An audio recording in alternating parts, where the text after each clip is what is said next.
Hi everyone! Today we're going to learn how to edit subtitles in Vizard's editor. Start by going to your project page and clicking on the video you want to edit.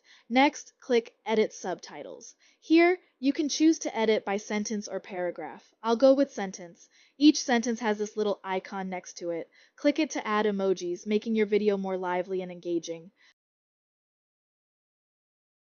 There's also a very handy search feature. Just type in a keyword, click the arrow, and you can quickly see which sentences contain that word.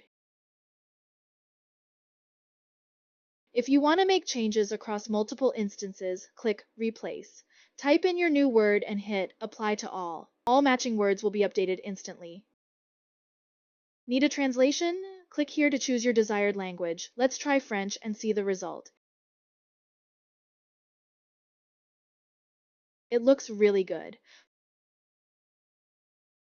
Finally, you can quickly switch between the original language and the translated version, making it easy to compare and check the effect.